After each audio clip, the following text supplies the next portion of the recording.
This is your girl Yannick Taylor, aka Priestess, hostess of Conversations with the Priestess. Here's a preview of what you may hear on Conversations with the Priestess. We weren't meant for monogamy, let's be honest. Like, we have needs, let's be real. And communicating that, what you want, what you don't want, what sets up. Now this drink is brown, because I learned something. Since I'm older, I can't do brown liquor anymore. Also, I noticed since I started on hormone replacement therapy, HRT, in 2015, me and certain liquors don't match well. I don't know whether... And I recognize that a lot of men love to be dominated by women. And that's because men are seen as these leaders, as this big alpha male dominant being. And because they're put on this pedestal of being leaders, sometimes they want to be submissive. Back when I cosplayed a Butch Queen in South Carolina around 2011, I was on Craigslist. This is when Craigslist was bumping and before they had gotten rid of the personal section. I hope you enjoyed that preview. Join me on Wednesdays at 9 p.m. for Priestess After Dark.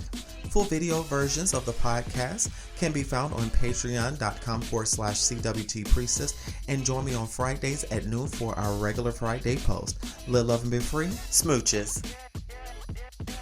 Available on Spotify, Apple Podcasts, YouTube, anywhere you download and stream podcasts. Hey, what's up, fam? This is your girl, Yanni T. Trigger warning, this podcast deals with religion and things discussing cults and abuse. I'm telling my story about my experience with a church that ended up being a prison for me. I'm not bashing anyone in this one, just stating my experience. Please, I have all of my links below. Y'all, please set up that Cash App. It is my birthday month. 3/15 is the day. So y'all go ahead and show me love when you hear this episode. Live, love, and be smooches.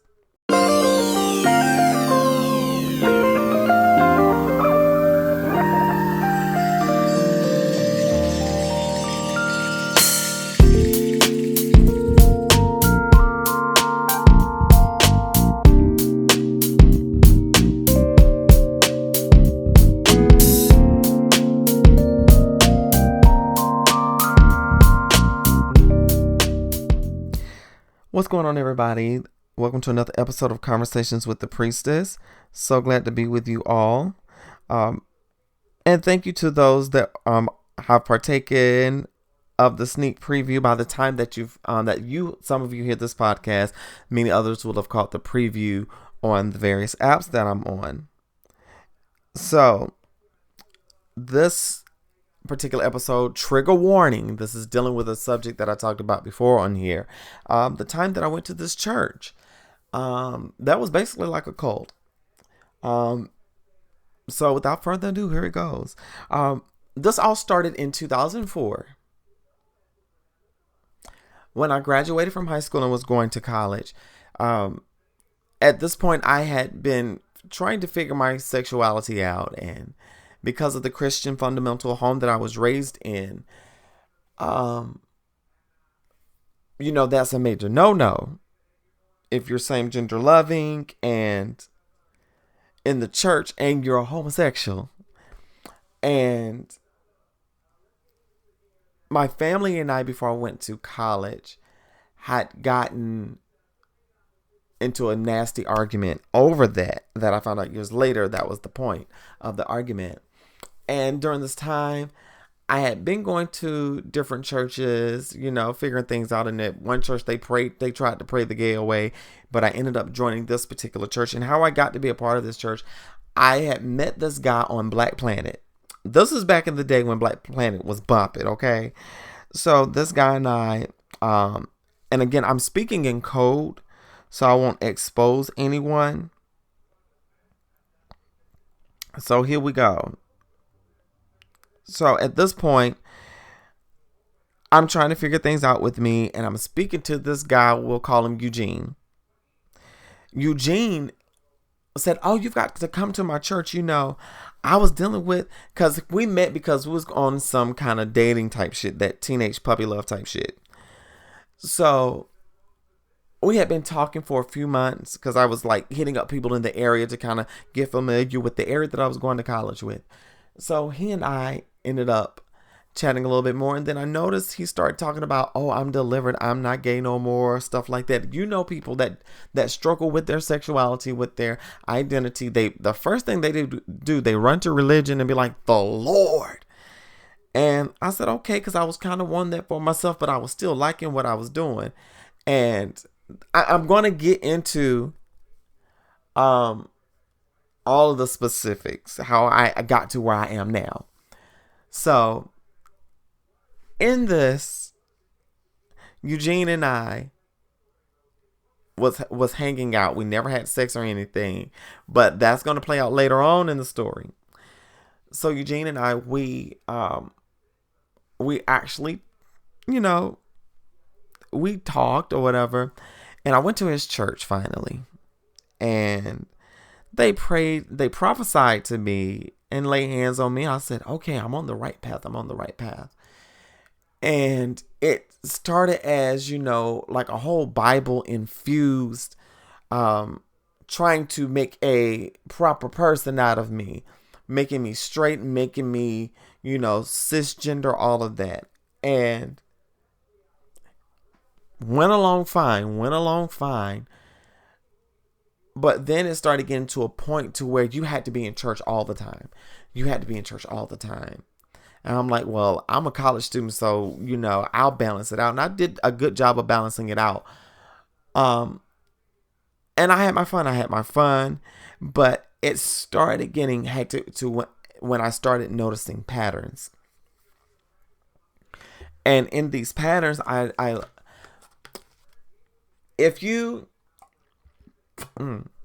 there was one weekend where somebody saw that I was on Black Planet and BGC and all these different dating apps that was real popular in the early 2000s. And they claimed someone sent it to them. It was a whole mess, and it was brought to the pastor and her daughter's attention. Now, the daughter ended up being my godmother. So I will refer to her as Miss Godmother. Godmother Jezebel. So Godmother Jezebel corners me and basically says that if I keep doing gay stuff, that I was going to die of a terrible disease and the doctors wouldn't understand it. I said, okay. And me being who I am, I knew what she was saying. And it was always, it was always something about HIV or sickness, just all gloom and doom. So I played it off as they were looking out for me. And this went on as a pattern for about 3 or 4 years, 4 or 5 years, until I finally said I had enough. So push comes to shove. I started experimenting with my style a little bit. Anytime I would change my hair, the pastor would ask me, oh, child of God, what are you going through? Has something happened to you? Why did you change your hair? Or why are you doing this? I said, well, I want to try something different, just experimenting with my style a little bit. I said, okay. She was like, okay. And I'm like, can't people experiment with themselves? And it caused me to pray and fast more. And this is actually where I really learned how to fast and pray. Although I came from a Christian home and whatnot, I hadn't really been up on it like I was taught. So that was a chance for me to get back into it. But it started getting into a point to where it was basically like a gay conversion camp. It was like you had to throw away. I went through my wardrobe at their bequest to be a better person. And mind you, I'm 18s, figuring out life. And I'm not going to say they robbed me because I had my fun regardless.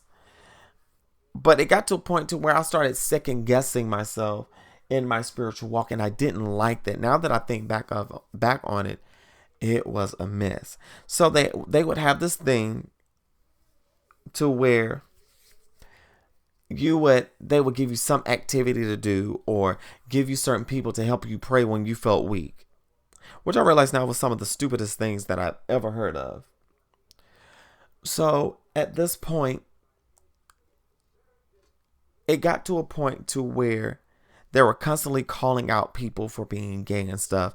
And it started weighing on me, even down to if they knew that you knew someone that was still gay or you were hanging around gay people, they would try to exorcise the demon out of you or all kind of dumb stuff. So I will never forget, this was the straw that really broke the camel's back. And I'm going over a lot. I'm covering a lot right now because it's a lot more that I can tell that I may talk about later on.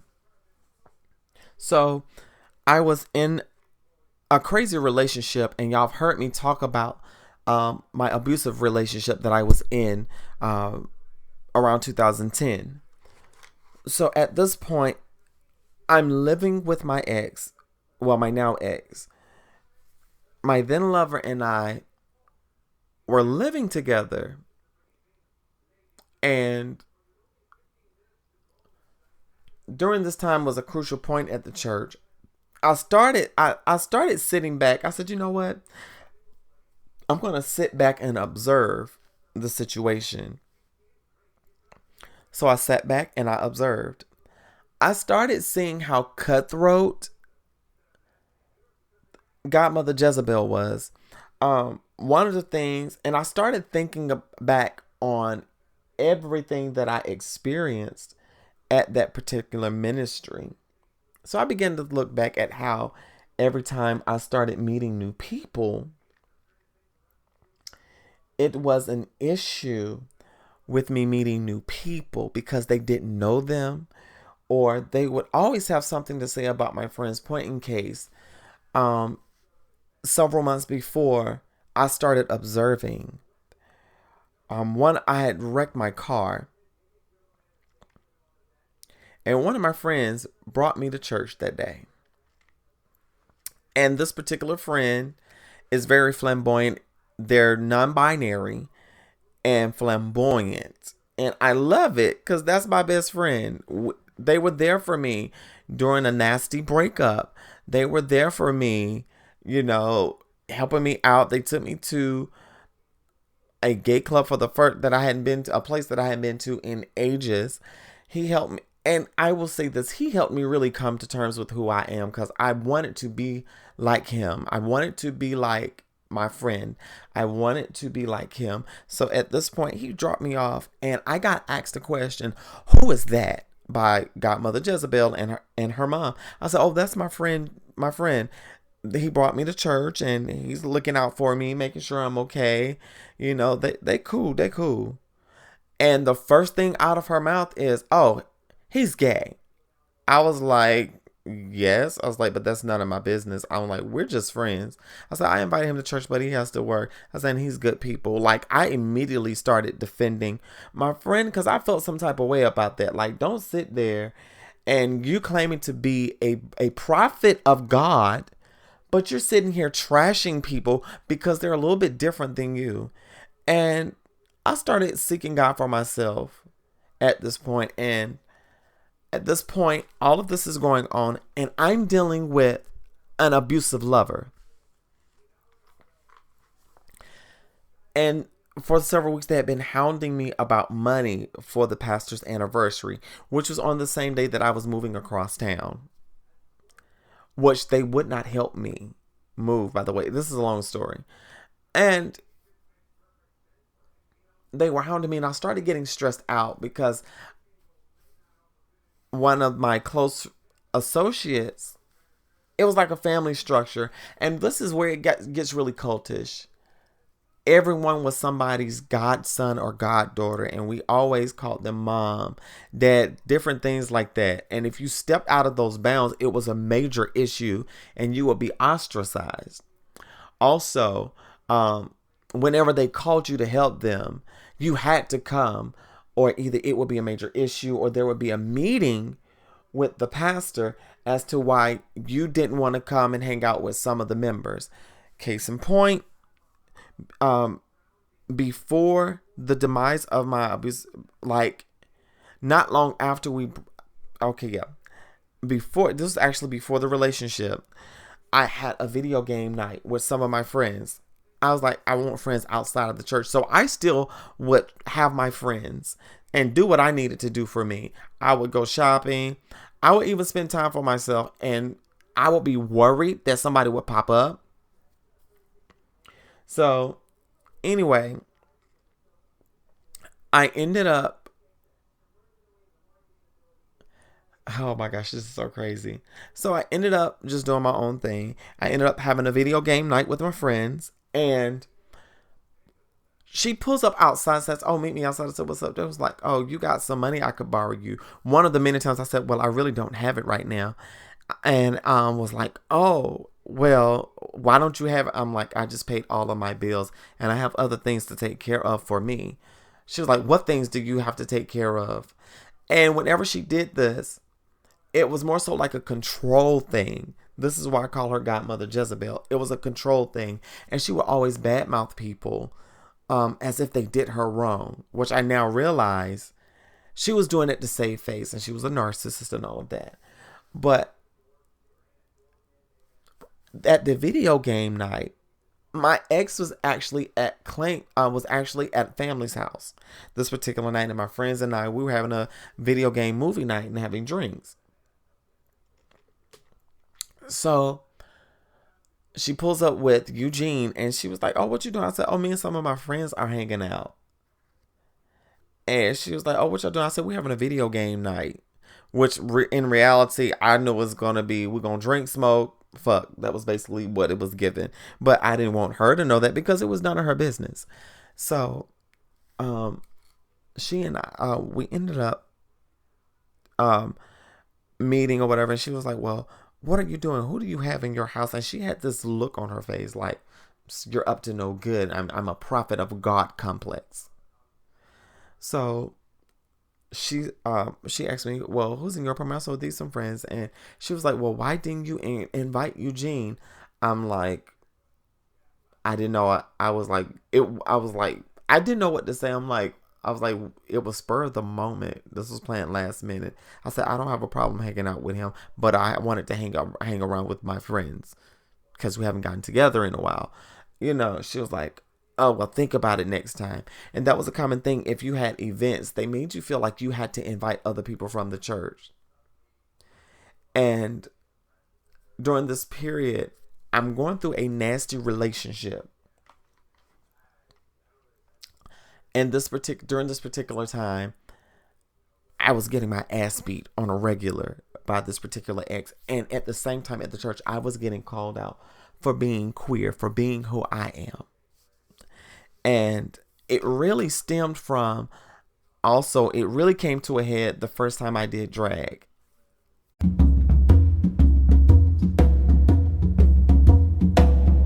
The great visionary leader of India, Mahatma Gandhi, said, "It is health that is real wealth, and not pieces of gold and silver." Listen to the Healthy Grocer radio show on your favorite podcast platform. We know that health is our greatest wealth, and we will be discussing all aspects of natural healing. Explore everything from supplements, superfoods, and healthy lifestyle choices to help conquer stress and boost productivity. Top industry experts and natural health professionals join us for a deep dive into our healing journey. You can find the Healthy Grocer radio show on demand every day wherever you listen to your favorite podcasts. And remember, health is your greatest wealth.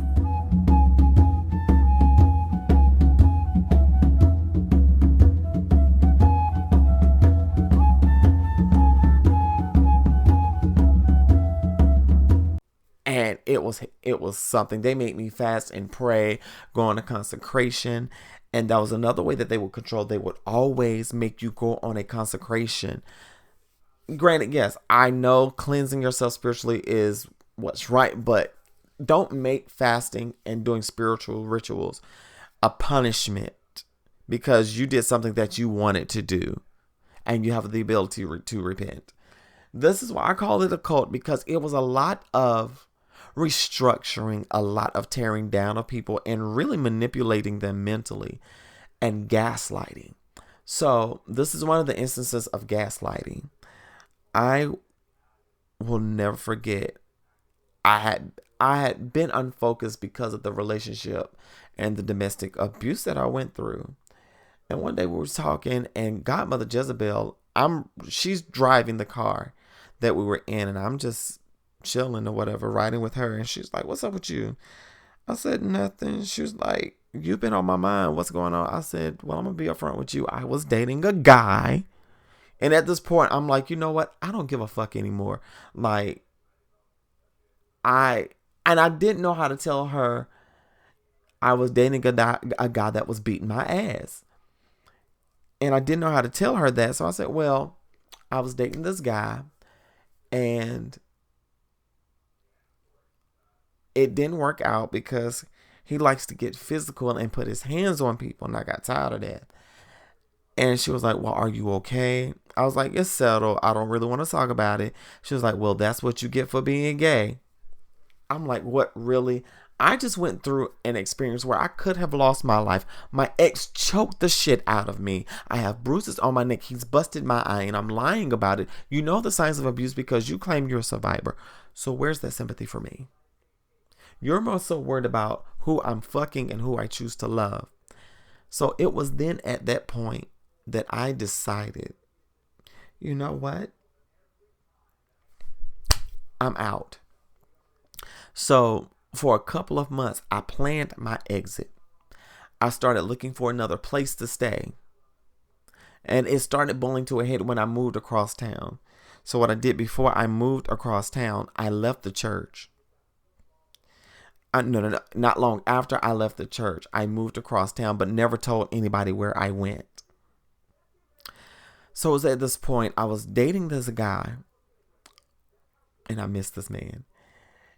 And he said, you need to leave that church alone. They call you at all times. You don't have a life. And I was at a movie theater with him. We saw the new Freddy Krueger remake in 2010. And he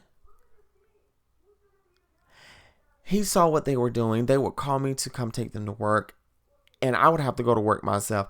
And I had started saying no and living. And by this time I had started performing as an entertainer at the club. So I said, you know what? Now is a good time for me to leave.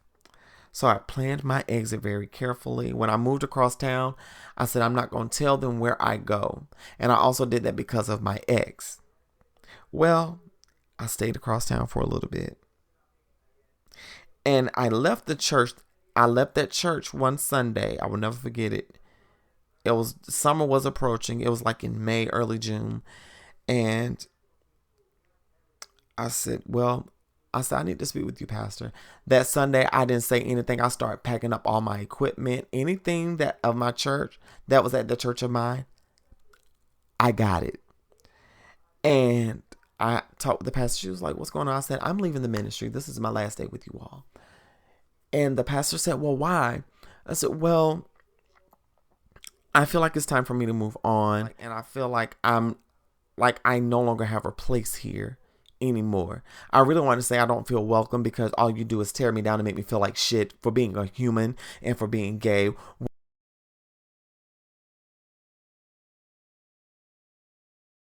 When what you're doing basically is not helping. You're mind controlling people and making them feel that they can pay their way to a better life because all you want is their money. And if we don't say how high when you say jump, you get pissy mad. No, narcissist. That's what I really wanted to say, but I kept it calm.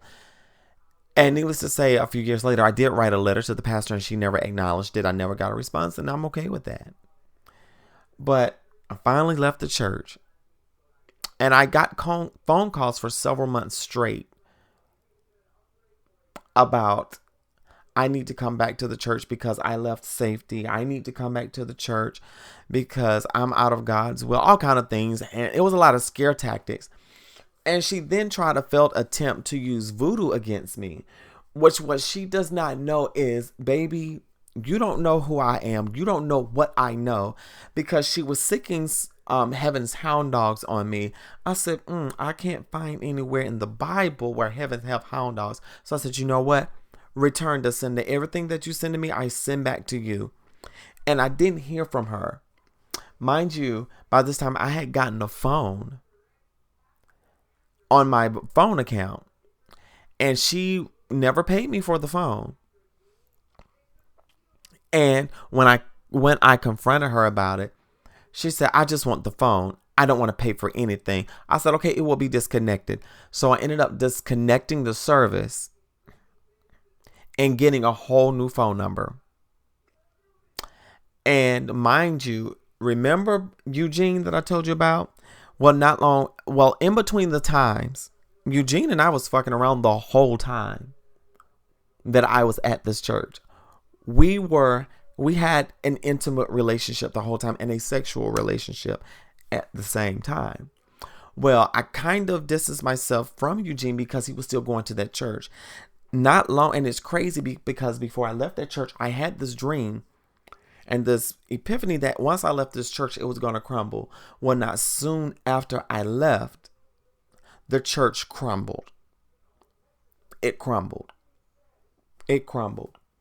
Other people started leaving. The faithful ones left. So at this point, I've left the church, and Eugene and I resumes our activities. And I asked, I said, please don't tell them where I live. I don't want anything to do with them. And he said, you don't have to worry about it. I got you.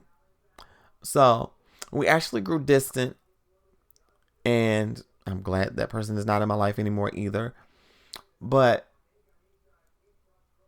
it was wild because for a few months I was getting phone calls. Even until I moved to Charlotte, North Carolina, I was getting random texts, phone calls, Facebook messages about when are you coming back to the church? I don't understand if you need a break. I said, I am not coming back. I made my decision. Please stop contacting me. And then I ended up having to change my number. And I was hearing rumors from the church queens, because you know how they do. They were like, well, I heard that you left because they weren't paying you for playing. I said, that's not why I left. I said, you know what? I'm not going to even talk about just know everything that glitters ain't gold. I said, they tear people apart. And here he is sitting there pretending like he's straight when everybody know he's one of the original queens of gospel. And I'm not tearing down anybody. I'm just saying how the church world does. Because come to find out years later, I ran into Godmother Jezebel. And she's openly lesbian now.